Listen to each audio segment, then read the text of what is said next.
James Z, everybody. Woo!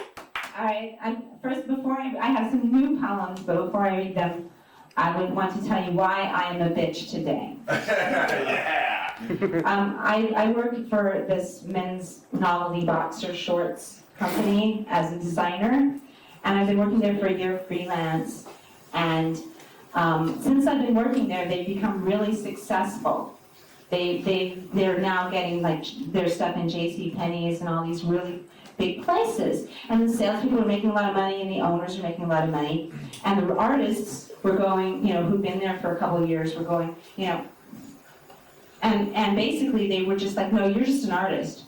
So the two people who've been there for 2 years left in the past month, and that leaves me and the other guy who's on salary, who's only been there for a year, and I've been there for a year. And we've both been there for a little over a year. So the boss calls me into the office today because he found out that Kevin was leaving in like a few weeks, and he's like, he goes through this whole rigmarole about how lucky I am to have this job and all this shit, and then he's like, so what do you want if what do you want to do? Do you want to have a full-time job? You're willing to like sweat and grind and be all like bored and everything? I'm basically, my designs are selling like hotcakes. My designs are really hot shit, and they've never had a designer as good as me there. And so he's like, what do you want? To work full-time and to really be, come in at 9 and leave at 7 and come in on a Saturday if you have to. And I was like, a $10,000 raise? Oh, yeah! Yeah. And you got it. Oh, I don't know about that yet. He said, yeah, but think about it. But his back is up against the wall, man. I'm going to get a big raise and then I'm going to leave. Woo! Yeah! Still not going to give me what I want, which is respect. So anyway, here's my first poem. My paranoia. I didn't intend to unseal your cranium with a can opener to scrutinize and pass judgment on its contents. I understand that you may cringe at the thought. To feel Spanish Inquisition about your smallest actions, I am sorry.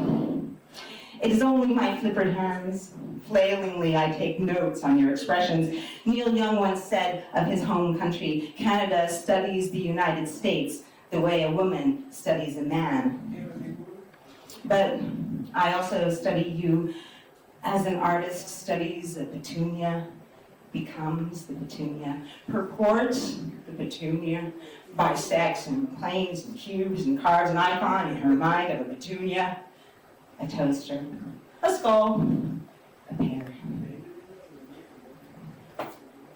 So then I ask myself, is this a one-way mirror? Can I see through to me?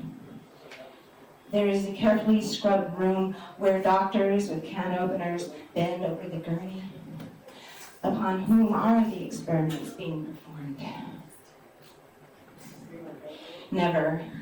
No, not for all the parking valets in Yonkers would I presume to confuse the halting language of pen strokes and the helpless, fragile twig of imagination, the image of a paper doll. With even a paper doll, much less with you.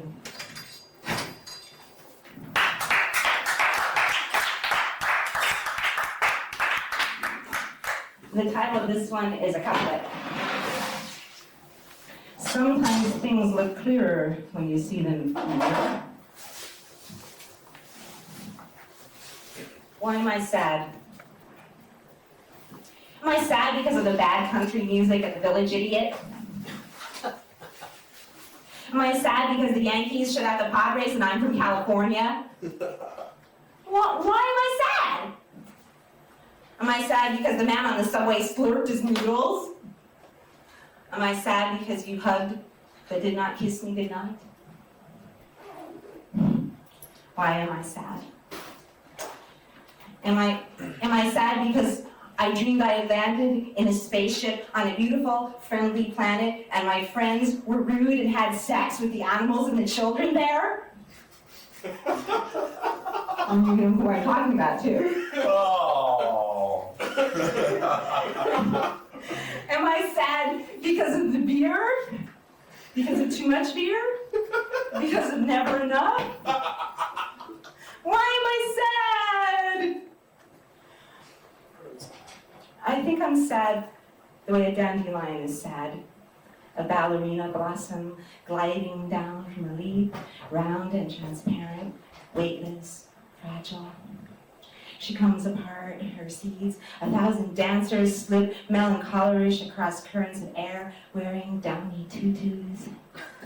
Sad, not because no one notices them. Sad, not because nobody cares.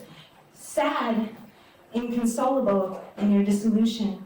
They are chased by a breath. They flee from fingers, fall unseen, paratrooper fairies, and melt in the mud puddle of time. I grieve for reasons that can't be undone. Each diamond drop of memory.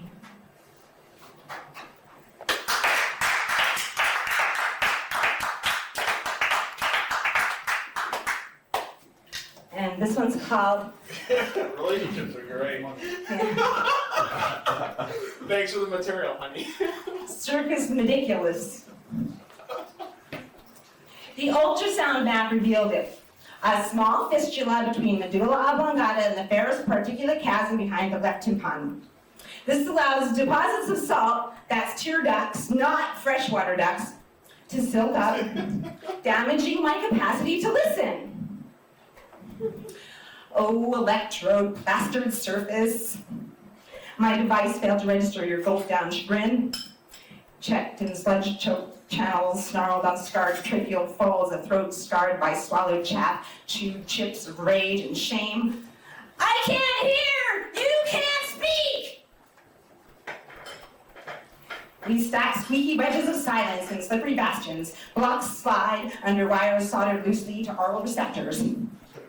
You gnaw grit, I blub blob. Academic buffoons in battle! Lapels mutually seized! Pratfall from creaky drawbridge into dark duck down low.